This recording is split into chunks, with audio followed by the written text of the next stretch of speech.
يكره الله من كره الفاتحة.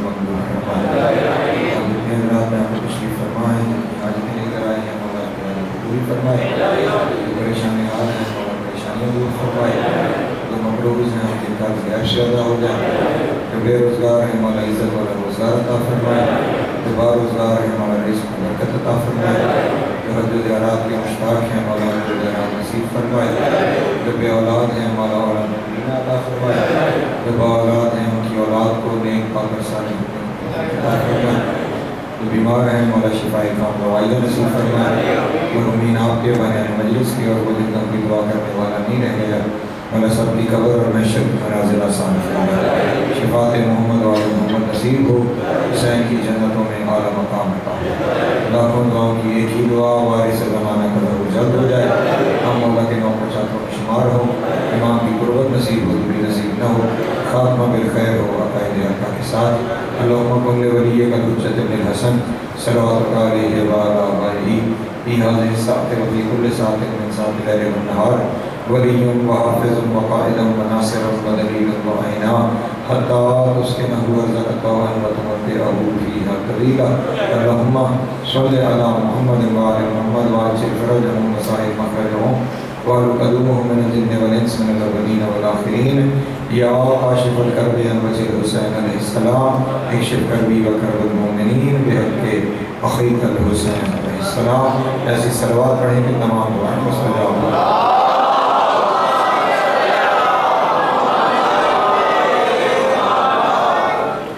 اعوذ باللہ من الشیطان اللعین الرجیم، بسم اللہ الرحمن الرحیم۔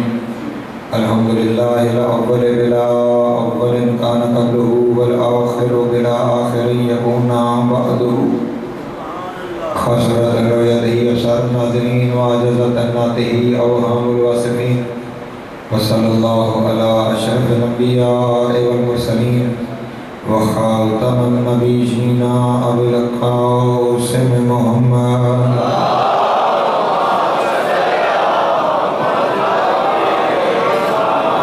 الطیبین الطاہرین المعصومین الشرفاء الذین اذهب اللہ عنہم الرجس وطہرہم تطہیرا۔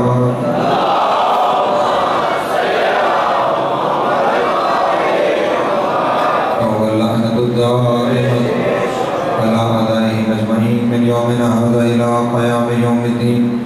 اما بعد فقد قال اللہ تبارک وتعالی فی محکم کتابہ المجید وفرقانہ الحمید وقولہ الحق وهو أصدق الصادقین۔ بسم اللہ الرحمن الرحیم، الحمدللہ رب العالمین الرحمن الرحیم مالک یوم الدین۔ صلوات اللہ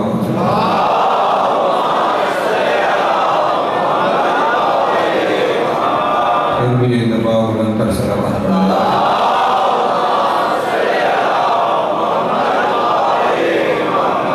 توجہ ہے گفتگو شروع ہو جائے۔ عشرہ اربعین امام حسین علیہ السلام، اور آج مسلسل ہماری یہ 5ویں نشست ہے۔ سلسلہ گفتگو جس عنوان کے تحت آگے بڑھ رہا ہے وہ عنوان ہے فضائل معصومین فی کلام رب العالمین۔ خداوند عالم کے عزت مآب کلام سے آپ کے سامنے عزت مآب ہستیوں کے فضائل بیان کرنے کی کوشش کی جا رہی ہے۔ قرآن کو کافی کہنا آسان ہے، لیکن اس کو کافی سمجھ کر اس پہ عمل کرنا مشکل ہے۔ قرآن مجید خداوند عالم کا صرف کلام ہی نہیں بلکہ یہ ایک معجزہ ہے، اور جب تک کسی شخص کی نظر پورے قرآن پر نہیں ہے اس وقت تک وہ اس قرآن سے ہدایت حاصل نہیں کر سکتا۔ قرآن سے ہدایت حاصل کرنے کے لیے یا پورے قرآن پہ نظر ہونی چاہیے یا قرآن کو ان کی نظر سے دیکھنا چاہیے جن کی نظر سے اللہ دیکھتا ہے۔ میں گزشتہ 5 دن سے مسلسل آپ کے سامنے قرآن مجید سے اور صرف اس پہلے سورہ سے خداوند عالم کی صفات کو بیان کرتے ہوئے آپ کے سامنے یاد کر رہا ہوں کہ اس کی یہ صفتیں ان ہستیوں میں دکھائی دیتی ہیں۔ اگر ہمیں دیکھنا ہو کہ وہ کتنا رحمان ہے تو انہیں دیکھنا ہے، وہ کتنا رحیم ہے تو پھر ہمیں انہیں دیکھنا ہے۔ اس کے بارے میں ہم نے جو کچھ سمجھنا ہو ہمیں ان سے پتہ لگے گا۔ اس کی جس صفت کا ادراک چاہیے ہو وہ ہمیں ان ہستیوں کے نظر آئے گی۔ جب ہم یہ بیان کرتے ہیں تو اس وقت بہت سارے دوست قرآن مجید کی ایک آیت ہمارے سامنے پیش کرتے ہیں کہ آپ اللہ کی صفات کی مثال ان ہستیوں میں پیش کر رہے ہیں، جبکہ خداوند عالم نے قرآن مجید میں خود یہ ارشاد فرمایا ہے لیس کمثلہ شیء، اس کی مثل بھی ہے ہی نہیں، کوئی وہ بے مثل و بے مثال ہے، کوئی شے اس کی مثل نہیں ہے۔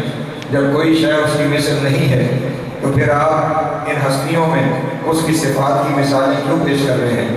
تو میں کچھ قرآن مجید کے اسلوب آپ کے سامنے بیان کر دوں، وہ ذہن میں آئیں گے کہ میری آج کی تقریر آسان ہو جائے گی۔ یہ صرف قرآن مجید کا نہیں، علم الکلام کا یہ اصول ہے کہ 100 جگہ پر کسی ایک چیز کی نفی کر دی جائے اور کسی ایک جگہ پر اس پہ استثناء لگا دیا جائے تو وہ ایک استثناء اس تمام 100 جگہ پر حاوی ہو جاتا ہے۔ مثلا میں 100 جگہ پہ کہوں کہ میرا کوئی دوست نہیں، 100 جگہ پہ میں نے یہ اعلان کیا میرا کوئی دوست نہیں، کسی ایک جگہ پہ میں نے تقریر کے دوران یہ اعلان کر دیا میرا کوئی دوست نہیں ہے سوائے غفران۔ تو اب یہ جو میں نے 101ویں جگہ پر جا کے استثناء لگایا ہے، یہ استثناء میری باقی تمام نفی پر حاوی ہو جائے گا۔ اور اب جب میں ایک دفعہ پھر جا کے کہوں گا کہ میرا کوئی دوست نہیں ہے تو سننے والے سارے سمجھ جائیں گے یہ ہماری بات ہو رہی ہے، وہ شامل نہیں ہے۔ جو ہے اس بات سمجھے گا گزارش، باقی سب ہم شامل ہیں وہ شامل نہیں ہے، کیونکہ اسے ایک جگہ پر ایک گفتگو میں استثناء مل چکا ہے۔ جہاں ایک جگہ پہ استثناء ہو جائے تو پھر 100 نہیں 1,00,000 جگہ پہ نفی در جائے، وہ ایک جگہ کا استثناء باقی ساری نفی پر حاوی ہو جاتا ہے۔ مثلا خداوند عالم نے قرآن مجید میں ایک جگہ پہ ارشاد فرمایا وَلِلَّهِ الْعِزَّةُ جَمِيعًا، ساری کی ساری عزت اللہ کے لیے ہے، ساری کی ساری عزت۔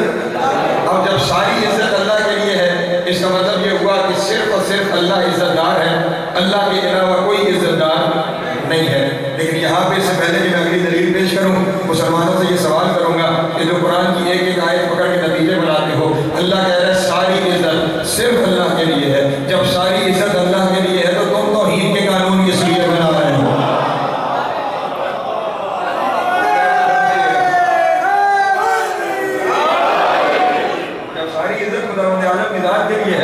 تو پھر یہ توحید کے قانون کیسے بنوائے جا رہے ہیں؟ فلاں کی توہین ہو گئی، فلاں کی توہین اس کی ہوتی ہے جس کی عزت ہو، توہین اس کی ہے جس کی عزت ہو۔ اللہ قرآن میں کہہ رہا ہے عزت صرف خداوند عالم کی۔ اگر اس کی آیت کو پکڑ کے بیٹھ جائیں تو اللہ کے علاوہ کوئی قابل عزت نہیں رہے گا، بلکہ صرف یہ نہیں کہ قابل عزت نہیں رہے گا، اگر آپ کسی اور کی عزت کریں گے تو آپ حکم عدولی کریں گے، آپ حکم عدولی کریں گے تو آپ مشرک ہو جائیں گے۔ ٹھیک ہے، اب ایک آیت تو ہے سامنے، اب کہا جائے تو اب ہمیں پورے قرآن مجید پہ نظر کرنی پڑے گی کہ ہمیں کسی جگہ پہ کوئی استثناء نظر آئے تو ہمیں جا کے وہ استثناء سورہ منافقون میں نظر آیا جہاں خداوند عالم نے ارشاد فرمایا ان العزت للہ وللرسول وللمؤمنین، عزت اللہ کے لیے ہے، اس کے رسول کے لیے ہے اور مومنین کے لیے ہے۔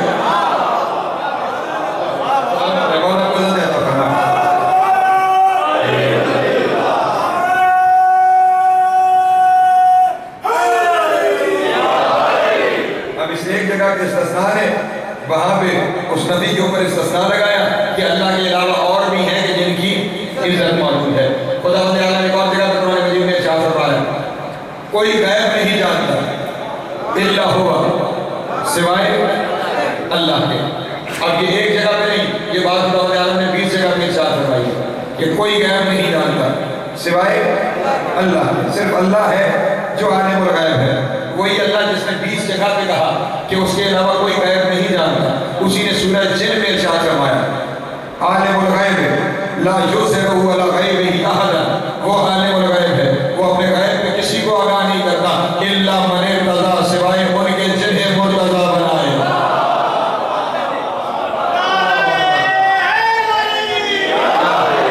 سوائے ان کے جنہیں چن لے، جنہیں مرتضی بنائے۔ اور 20 جگہ پہ جہاں کہا گیا ہے کہ وہ اس کے سوا کوئی غیب نہیں جانتا، لیکن یہاں پہ ایک استثناء لگایا ہے کہ جنہیں اس نے چن لیا ہے وہ غیب جانتے ہیں۔ تو آپ اگر کسی 21ویں جگہ پہ کہے گا کہ وہ اس کے سوا کوئی غیب نہیں جانتا تو دنیا کو سمجھنا چاہیے کہ باقیوں کی بات ہو رہی ہے، وہ شامل نہیں جو مرتضی ہے۔ ہو جانے کئی ارشاد فرمایا کوئی شفاعت نہیں کر سکتا سوائے اس کے۔ 20 جگہ پہ گئے آیت الکرسی میں ارشاد فرما لیا لا یشفع عنہ الا باذنہ، کوئی شفاعت نہیں کرے گا سوائے ان کے جنہیں اذن دیا گیا ہے۔ ایک جگہ پہ مثلا حصوں کو اگر پکڑیں گے نا تو نقصان ہوگا، وہ ارشاد فرما رہا ہے لا تقربوا الصلاۃ، نماز کے قریب مت جانا۔ اگر صرف اتنی بات پکڑ لی جائے تو پھر نہ نماز پڑھی جا سکتی ہے نہ نماز کے قریب جایا جا سکتا ہے، جب تک کہ ہم پوری آیت نہیں پڑھیں گے لا تقربوا الصلاۃ وانتم سکریٰ، جب نشے کی حالت میں ہو تو نماز کے قریب نہ جانا۔ پہنچ رہی ہے میری بات میرے بہت دوستوں تک جا رہی ہے، یعنی جب تک ہم قرآن مجید پہ پوری طرح نظر نہیں رکھیں گے، ایک اس چیز کی استثناء میں ہماری نظر نہیں ہوگی، اس وقت تک ہمیں قرآن سمجھ میں نہیں آئے گا۔ آپ یہیں پہ اسی آیت پہ آتا ہوں کہ جو آیت ہمیں پیش کی جاتی ہے کہ اللہ ارشاد فرما رہا ہے لیس کمثلہ شیء، اس کی کوئی مثل نہیں ہے، اس جیسا کوئی نہیں ہے، تو جناب والا اس میں کوئی شک نہیں ہے کہ اس جیسا کوئی نہیں ہے، اور وہ کہہ رہا ہے کہ اس جیسا کوئی نہیں ہے، لیکن اسی نے دوسرے مقام پہ ارشاد فرمایا ہے وَلِلَّهِ الْمَثَلُ الْأَعْلَىٰ، اللہ کی بڑی بڑی مثالیں موجود ہیں۔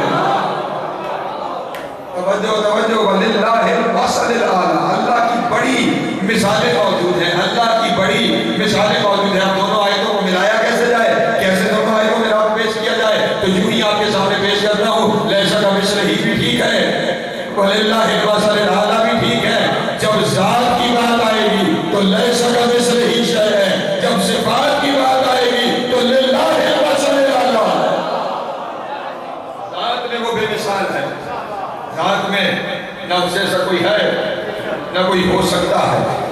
صفات میں کیونکہ صفات ذریعہ ہے معرفت الہی کا، صفات کیا ہے؟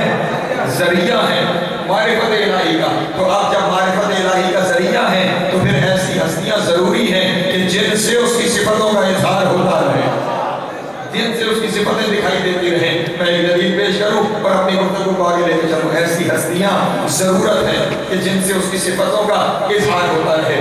آپ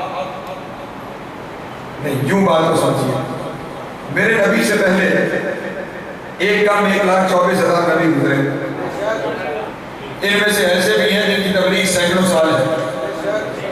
مثلا حضرت نوح علیہ السلام تبلیغ کی مدت ہے 1000 سال، 1450 سال میں لکھی ہے، لیکن جو کم سے کم مدت تبلیغ حیات میں جو مدت تبلیغ لکھی ہوئی ہے وہ کتنی ہے؟ 1000 سال۔ 1000 سال کی تبلیغ کے نتیجے میں کتنے بندے ایمان لے کر آئے؟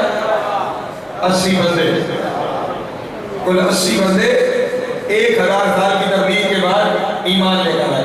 آپ ایوریج نکالیں تو 100 سال میں 8 بندے، 100 سال میں 8 بندے ایمان، یعنی ہر 10 سال میں ایک بندہ بھی ایمان نہیں لا رہا۔ نہیں توجہ فرما رہے ہیں، سینکڑوں سال کی تبلیغ نتیجہ دہائیوں میں نہیں نکل رہا۔ حضرت عیسیٰ جیسا عظیم پیغمبر جو اتنے بڑے بڑے معجزات دکھاتا رہا، جب آسمان پہ اٹھائے جا رہے ہیں کل 12 بندے جنہوں نے کلمہ پڑھ رکھا، سینکڑوں سالوں کی تبلیغ نتیجہ دہائیوں میں نہیں جا رہا۔ میرے نبی کی کل 23 سال کی تبلیغ آخری حج میں 1.25 لاکھ بندہ۔ توجہ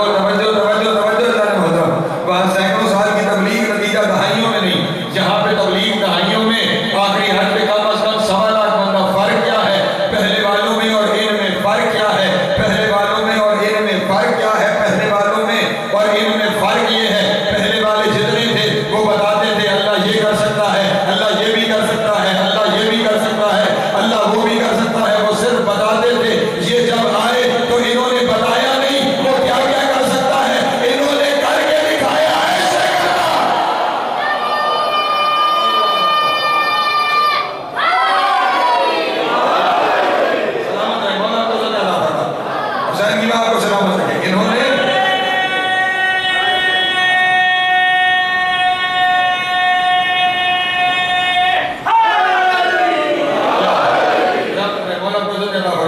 بتایا نہیں سر، انہوں نے وہ سب کچھ کر کے دکھایا ہے. اس لیے میں اکثر یہ جملہ کہا کرتا ہوں، جو وہ کر سکتا ہے وہ یہ کر کے دکھاتے ہیں. صرف حق اتنا ہے، آپ سوال کریں یہ کر کے دکھائیں گے. اور یہی ہوتا رہا رسول کی زندگی میں. میں نے کہا کتابیں میرے پاس موجود رہتی ہیں تاکہ میں آپ کے سامنے پیش کرتا رہوں اور آپ کو پریشانی نہ ہو اور آپ دلیل یہیں پہ دیکھیں. کچھ افراد رسول خدا کے پاس آئے، پریشان تو نہیں ہو رہے ہم، اور انہوں نے آگے کہا کہ آپ کا یہ دعویٰ ہے کہ آپ اللہ کے رسول ہیں. فرمایا بے شک میرا یہ دعویٰ ہے کہ میں اللہ کا رسول ہوں اور اللہ کا بھیجا ہوا آخری رسول. کہا آپ کے پاس آپ کی نبوت کی دلیل کیا ہے؟ آپ کے پاس آپ کی نبوت کی دلیل کیا ہے؟ کیا کہنے صاحب اختیار کے پلٹ کے کہا تم بتاؤ تمہیں دلیل کیا چاہیے. اللہ اکبر، تم بتاؤ تمہیں دلیل کیا چاہیے. انہوں نے کہا ہمیں دلیل یہ چاہیے کہ ہم حضرت نوح علیہ السلام کے بیٹے حضرت سام کی نسل سے، ہم نسل بھی ہیں ان کی، ہم امت بھی ہیں ان کی. اگر آپ اللہ کے نبی ہیں تو کیا آپ ہمارے لیے سام بن نوح کو زندہ کر سکتے ہیں؟ توجہ توجہ توجہ توجہ ذرا محترم. وہ قرآن میں کہتا ہے یحیی بھی میں ہوں، یمیت بھی میں ہوں، زندگی دینے والا بھی میں ہوں، موت دینے والا بھی میں ہوں. کیا آپ سام بن نوح کو ہمارے لیے زندہ کر سکتے ہیں؟ آپ ان سے پوچھیں گے کہ آپ نبی ہیں یا نہیں. ہم ان سے پوچھیں گے کہ آپ نبی ہیں یا نہیں. رسول نے ارشاد فرمایا ضرور، اگر تمہیں یہی دلیل چاہیے تو ہم سام بن نوح کو زندہ کیے دیتے ہیں. یہ بات ہو رہی ہے مسجد نبوی کے صحن میں. رسول خدا نے وہیں پہ بیٹھے ہوئے کہا یا علی،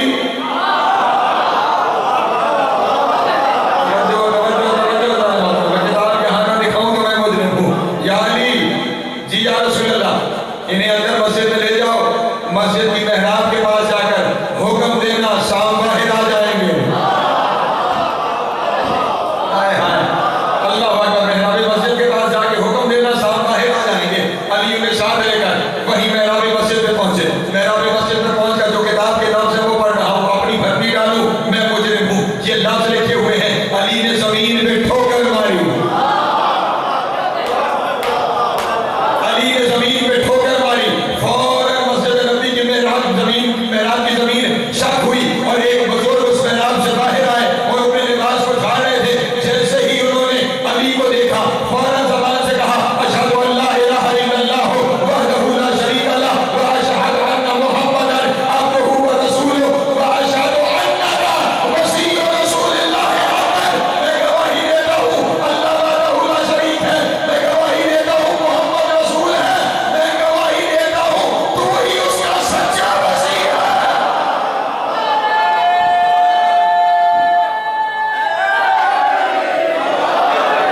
سلامت رہے، مولا کو زندہ باد رکھے، حسین کی ماں کو سلامت رکھے.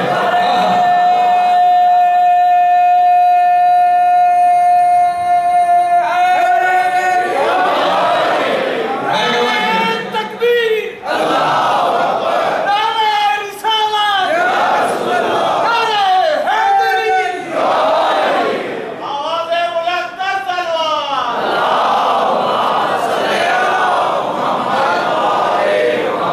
میں گواہی دیتا ہوں کہ تو ہی اس کا سچا وسیع ہے. اس سے پہلے کہ میں اس بات کو آگے بڑھاؤں، ایک دنیا والے ہم سے سوال کرتے ہیں یہ تم نے علی کو شامل کب سے کیا؟ یہ ہم سے سوال نہیں بنتا کہ ہم نے علی کو شامل کب سے کیا. میرا تم سے سوال بنتا ہے یہ تو نبیوں کے کلمے میں شامل تھا، تم نے نکالا کب ہے؟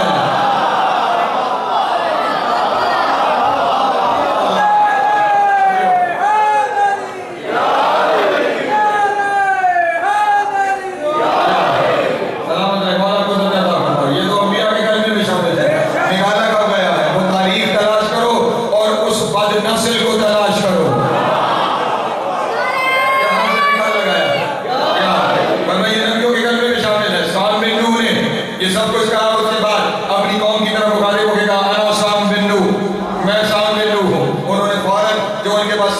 اٹھائے ہوئے تھے، انہوں نے وہ صحیفے کھولے، حضرت صاحب علیہ السلام کے حلیے کو دیکھا اور سمجھ گئے کہ یہ حضرت صاحب ہے، لیکن پھر تسلی کے لیے انہوں نے حضرت صاحب سے کہا آپ جو صحیفے آپ پر نازل ہوئے تھے ان صحیفوں میں سے کچھ ہمیں تلاوت کر کے سنائیں۔ حضرت صاحب علیہ السلام نے تلاوت کر کے جب سنائی تو انہوں نے کہا ہم مانتے ہیں کہ آپ ہی صاحب بن نوح ہیں اور آپ گواہی دے رہے ہیں کہ یہ اللہ کا نبی ہے، تو ہم اس کی نبوت پر ایمان لانے کے لیے تیار ہیں۔ فوراً حضرت صاحب نے کہا سنو، خیال رہے ایمان مکمل نہیں ہوگا صرف نبی کی نبوت پہ ایمان نہ لانا، اس کی ولایت پہ ایمان لانا۔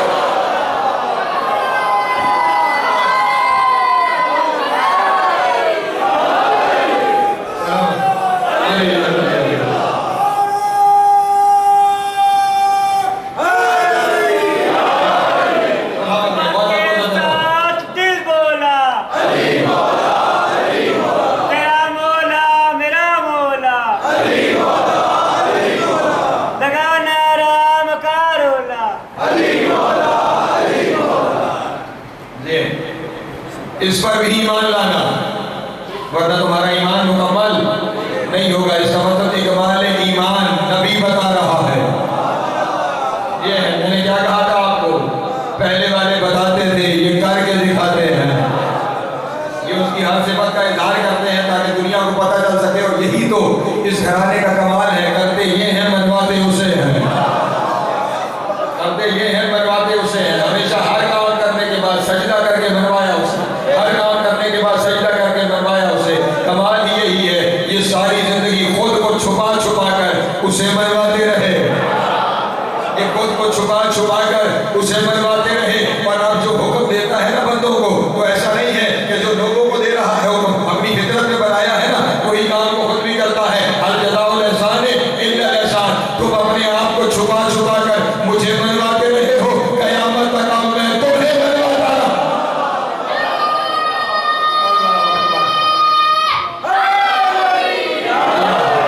سلامت ہے، مولا عزت عطا فرمائے۔ یہ اسے منواتے رہے، وہ انہیں منوا رہا۔ ان کی چاہت ہے وہ پہچان ہے، ان کی اس کی چاہت ہے یہ پہچان ہے۔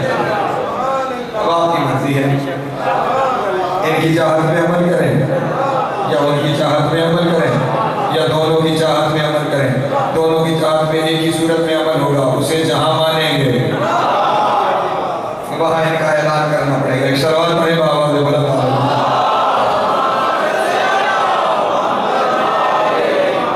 اس کی ہر چیز، ہر صفت ان کے ذریعے ظاہر ہو رہی ہے۔ اسی لیے اب میں بس ایک جملہ اور آگے چلوں۔ ہماری بات کہاں تک پہنچی تھی؟ الحمدللہ رب العالمین الرحمن الرحیم کے اوپر کچھ باتیں آپ کے سامنے گزارش کی میں۔ یہ رحمان رحیم پہ ایک بات اور سن لو، ختم کر دو اپنی گفتگو کو اور آگے لے کے چلوں۔ یہ جو لفظ رحمان ہے یہ قرآن مجید میں 157 دفعہ ہے۔ کتنی دفعہ؟ 157 دفعہ یہ قرآن مجید میں آیا ہے۔ اور اس رحمان کا تعلق کیونکہ دنیا کے ساتھ ہے کہ وہ ہر ایک پر مہربان ہے۔ یہ کتنی دفعہ آیا؟ 157 دفعہ۔ 157 کا اگر آپ حاصل عدد نکالیں تو کیا ملے گا؟ 13۔ اسی لیے اس نے دنیا میں علی کو 13 رجب کو بھیجا۔ یہ جو لفظ رحیم ہے یہ قرآن مجید میں 146 دفعہ ہے، 146۔ اس کا حاصل عدد کیا بنتا ہے؟ 11۔ 11 کا حاصل نکالو 2، ٹھیک؟ علی کے عدد نکالو، عین کے 70، لام کے 30، یہ کے 10، 110۔ حاصل عدد اس کا بھی 2 ہے۔ توجہ ہے؟ اس لیے وہاں پہ یہ اپنے بندوں پر، اپنے چاہنے والوں پہ رحیم ہوگا، اللہ کی رحمت کا مظہر وہاں پہ بنے گا۔ یہاں سے اگلا لفظ جو قرآن مجید میں استعمال ہوا وہ ہے مالک یوم الدین۔ مالک یوم الدین، اللہ بدلے کے دن کا مالک ہے، اللہ بدلے کے دن کا مالک ہے، اللہ مالک یوم الدین ہے۔ اور میرے مولا کی زیارت میں یہ جملے موجود ہیں، السلام علیکہ یا حاکم یوم الدین، اللہ مالک یوم الدین ہے، علی حاکم یوم الدین۔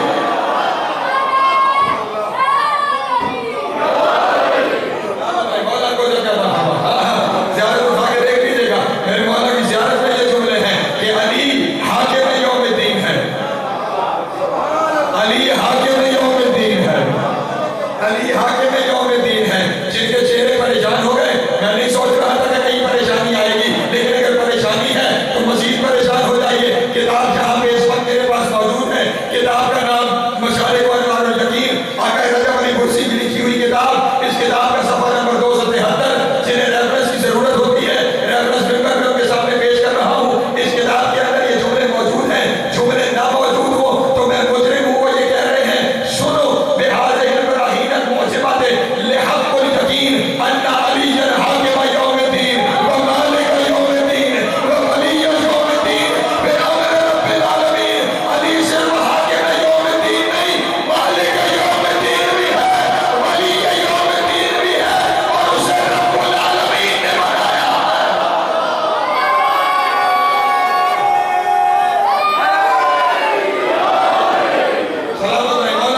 اس زیارت میں بھی ذمہ داری سے جملے کہہ رہا ہوں. اور آج جو زیارت حرم جناب سیدہ میں وہاں پہ باہر لکھی ہوئی ہے، اس زیارت میں بھی یہ جملے موجود ہیں. بیوی کو سلام کرتے ہوئے یہ لفظ کہنے ہیں، السلام علیکہ یا بنت من علیہ حساب الناس. اس پر سلام جس کے باپ کے ذمہ بندوں کا حساب ہے.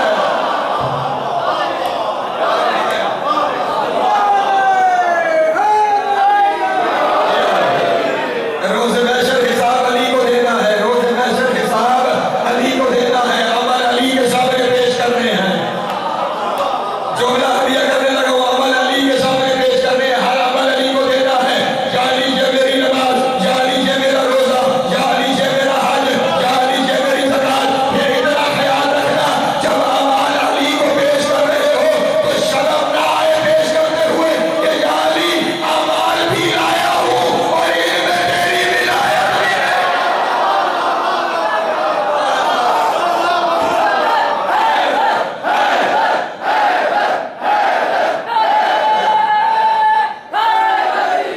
سلامت رہے، مولا کو زندہ فرمائے، حسین کی ماں کو سلامت رکھے.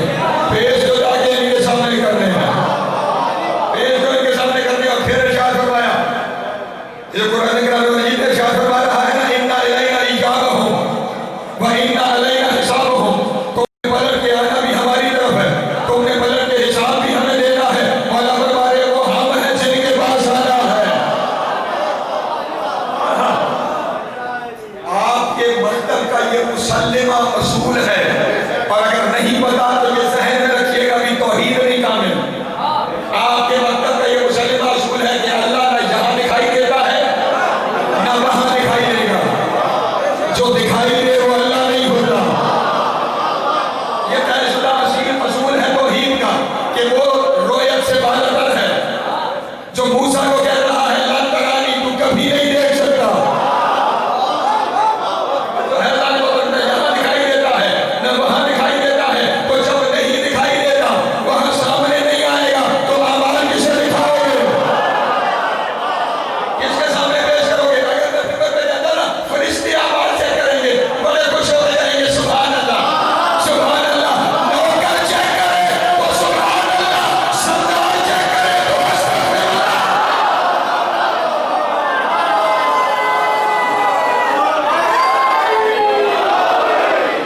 سلامت رہے، مولا کو زندہ فرمائے.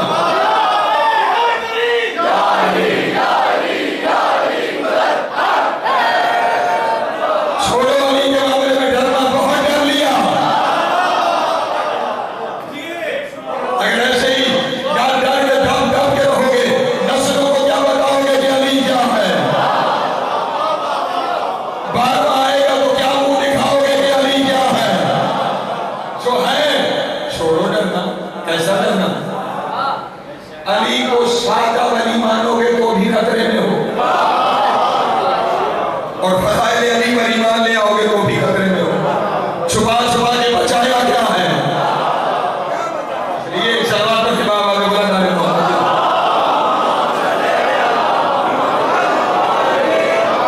ارے آپ تو آپ رہ گئے، یہ تو ہر ایک مانتا پھر رہا. حضرت ابوبکر رضی اللہ تعالیٰ عنہ فرماتے ہیں کہ کوئی بندہ اس وقت تک پل صراط سے پار ہو ہی نہیں سکتا جب تک کہ اسے علی ٹکٹ لکھ کے نہ دے دے.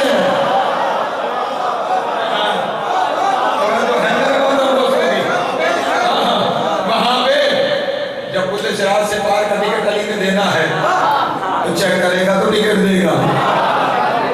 اس لیے اعمال وہاں پہ علی کو پیش کرنے ہیں. اس لیے جب لے کے جاؤ اعمال علی کے پاس تو دل میں علی کی ولایت ضروری ہے، ورنہ روز محشر کوئی عمل فائدہ دینے والا نہیں ہے. رتی برابر کوئی عمل فائدہ نہیں دے گا. ذمہ داری سے کام کرتے ہیں. یہ کتاب اسے مناقب ابن شاذان بھی کہتے ہیں. اسے 100 منقبہ یعنی 100 مناقب کی حدیثیں، اور وہ والی یہ 1000 سال پرانی کتاب ہے. ٹھیک ہے، اور یہ وہ حدیثیں ہیں جو صرف مکتب اہل بیت میں نہیں، اس کتاب میں 100 وہ حدیثیں اکٹھی کی گئی ہیں جو طرفین نے قبول کی ہیں. جو طرفین کی کتابوں میں جو موجود ہیں ان حدیثوں کو اس کتاب کے اندر 100 حدیثوں حدیثوں کو لکھا گیا ہے. اجازت ہے میں 100 میں سے ایک سناؤں تو ایک صلوات پڑھیں بابا والے بلند عالم.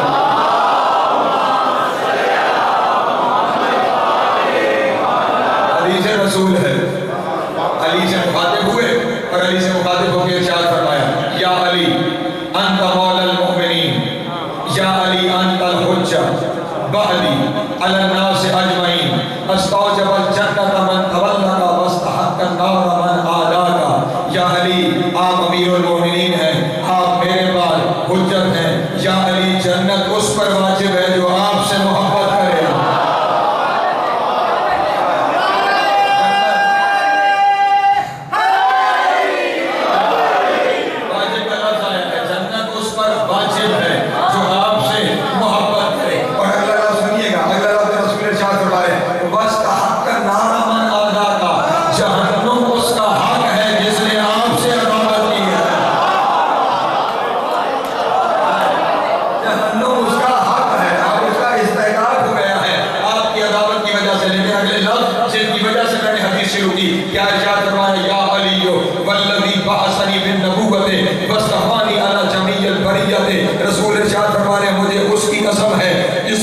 مبعوث پر رسالت کیا ہے اور تمام عالمین پر میری رسالت کو قائم کیا ہے. اب جملہ سنیے گا. لو انا رسول کے جملے ہیں, یہاں پہ دکھا رہا ہوں, طرفین کی کتابوں میں موجود ہیں. لو انا ابدا عبد اللہ علف آمن ما قابل اللہ ذالک منہ الا بولایتک و ولایت الائمۃ من ولدک. یا علی اگر کوئی بندہ 1000 سال تک اللہ کی عبادت کرے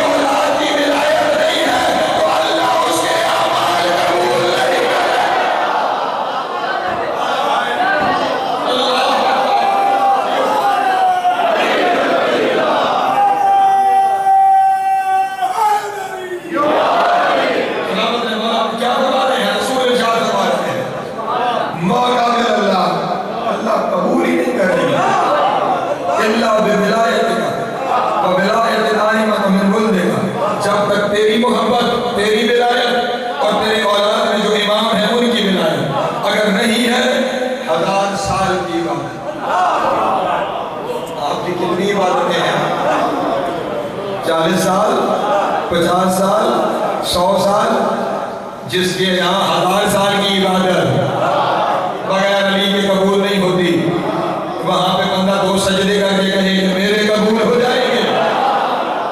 ان کی ولایت کے بغیر کچھ قبول نہیں ہوتا. اور یہ رسول کی حدیث ہے, رسول کی حدیث, میرا کہنا نہیں ہے. لیکن بات اس سے ایک قدم آگے, اور وہ ایک قدم آگے بیان کرنا میں کیا کروں کہ رسول کا فرمان ہے, اس لیے میری مجبوری ہے.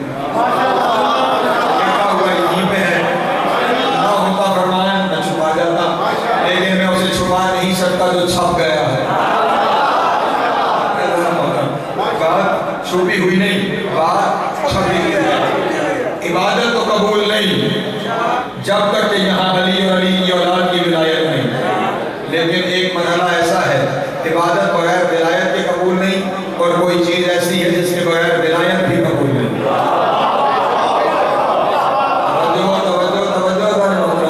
عبادت بغیر ولایت کے قبول نہیں, ولایت اس بغیر چیز کے بغیر قبول نہیں. جو ارشاد فرما رہے ہیں لو ان عبدا عبد اللہ علف آمن ما قابل اللہ ذالک منہ الا بولایتک و ولایت الائمۃ من ولدک و ان ولایتک لا تقبل الا بالبراءۃ من اعدائک. عبادت بغیر ولایت کے قبول نہیں, اور ولایت اس وقت تک قبول نہیں جب تک کہ تیرے دشمنوں پہ تبرہ